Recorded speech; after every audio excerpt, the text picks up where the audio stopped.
Oi, pessoal. Sabe, algumas das estruturas mais poderosas que existem no mundo são invisíveis. E hoje a gente vai fazer o exercício de enxergar uma delas, bem ali no centro do universo corporativo. Para essa análise, a gente se baseou em uma série de estudos sobre o assunto. Então vamos lá? A nossa conversa começa com essa frase que é muito forte. Ela já chega nos fazendo pensar. Que silêncio é esse que consegue gritar? E mais importante, onde é que a gente escuta ele? Pois é, a resposta está aí. Esse silêncio não é um vazio, não. Ele tem lugar certo. Ele ecoa nas estruturas de poder das empresas. É um silêncio feito da ausência de vozes negras tomando decisões, da falta de representatividade real e, claro, da diferença nos salários. E esse fenômeno todo tem um nome: racismo estrutural. E aqui é importante entender. Não estamos falando de um xingamento, de uma ofensa direta. É algo muito mais sutil. É como uma arquitetura invisível que organiza o mundo corporativo. Ela se esconde na cordialidade do dia a dia, sabe? Naqueles e-mails super polidos, nos processos que parecem ser iguais para todo mundo, mas que no fim das contas só servem para manter as coisas exatamente como sempre foram.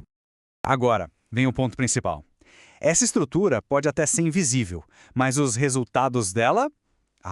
Esses são bem visíveis. E o mais importante, totalmente mensuráveis. E contra dados, não há argumentos. Vamos ver como essa estrutura aparece nos números.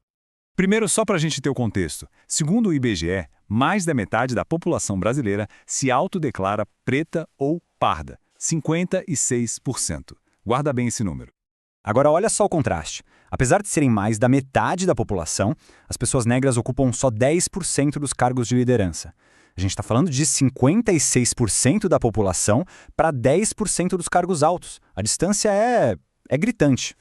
E esse gráfico aqui deixa tudo ainda mais claro. Não tem como negar. Olha a diferença. 56% na população geral e a barrinha da liderança lá embaixo com 10%. E quando a gente olha o recorte para mulheres negras, a coisa fica ainda mais crítica. Só 2% nos cargos executivos. O que esses números mostram é que isso não é uma falha no sistema, é a prova de que o sistema está funcionando exatamente como ele foi programado para funcionar. E o mais curioso de tudo isso é que manter essa exclusão não é só uma questão moral, é uma péssima estratégia de negócio. Tem dados que mostram que empresas diversas são mais lucrativas, ou seja, insistir nesse modelo antigo é literalmente deixar dinheiro na mesa. Bom, agora vamos sair um pouco dos números e falar de gente, porque por trás de cada uma dessas porcentagens tem a vida real, tem experiências do dia a dia. Existe um custo humano, sabe? Um preço que é pago todos os dias por profissionais negros dentro das empresas. Isso aqui parece um elogio, né? Mas o que está escondido aí é uma surpresa. É a ideia de que uma pessoa negra se expressando bem é algo inesperado, uma exceção à regra. Esse é um exemplo clássico do que a gente chama de microagressão. Aqui temos outra pergunta, que parece inocente, só que no fundo ela está questionando a aparência, a estética negra, tratando o cabelo crespo ou cacheado como algo diferente, exótico, algo que precisa ser explicado. De novo, a intenção pode até parecer boa, mas o efeito disso é colocar um peso gigantesco nas costas da pessoa. Ela deixa de ser apenas uma profissional fazendo seu trabalho e vira um símbolo, quase com a obrigação de representar todo um grupo. É um fardo. O nome técnico para essas situações é esse aí: microagressões. Pensa nelas como um veneno que vai sendo dado em pequenas doses, todo santo dia. E não é à toa que as pesquisas apontam isso como uma das principais causas de burnout em profissionais negros, porque esse veneno vai minando a autoconfiança, vai sugando a energia de dentro para fora. E o resultado está aqui, bem claro. Quase metade dessas pessoas relata sintomas de ansiedade. 40% tem insônia. E quase um terço chega ao esgotamento total, ao burnout. E é fundamental entender, isso não é fraqueza. É a consequência lógica de ter que sobreviver num ambiente que, dia após dia, invalida e agride. Tá, então a gente chega na grande pergunta. Como é que esse sistema continua de pé? Como ele funciona tão bem, mesmo sem ter regras escritas, explícitas? Bom, chegou a hora da gente abrir o manual de instruções secreto dessa estrutura. A desigualdade de hoje não nasceu ontem, né? Ela tem raízes históricas bem profundas. A abolição da escravatura em 1888 foi, na verdade, um grande abandono. Libertaram as pessoas sem dar terra, sem emprego, sem nenhuma reparação. Ao mesmo tempo, o governo brasileiro estava pagando para trazer imigrantes europeus, dando a eles as oportunidades que foram negadas aqui. Então, o que a gente vive hoje é só a herança direta desse projeto.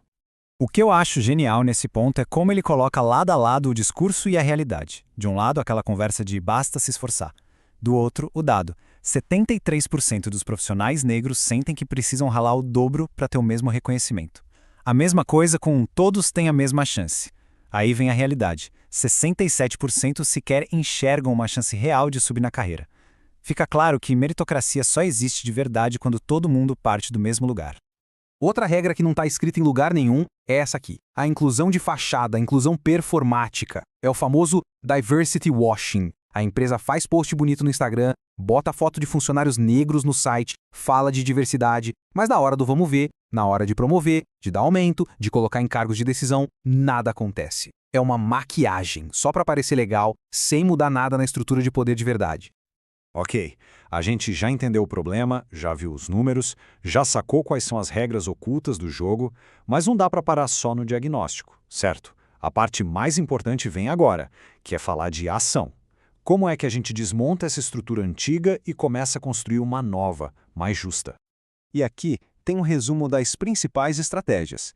Mas olha, isso não é um checklist para ser ticado e esquecido. São pilares que funcionam juntos. Tudo começa com dados, para a gente conseguir enxergar o problema de forma clara.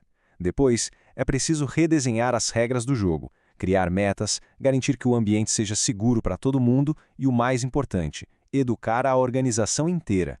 É um trabalho de todo dia intencional. E a gente encerra com esse pensamento da Djamila Ribeiro que amarra tudo de forma perfeita. O primeiro passo, e talvez o mais poderoso de todos, é exatamente este que a gente fez aqui. É olhar para a estrutura, é entender os mecanismos dela e, principalmente, é dar nome ao que acontece. Porque a gente só consegue lutar contra aquilo que a gente consegue ver e nomear.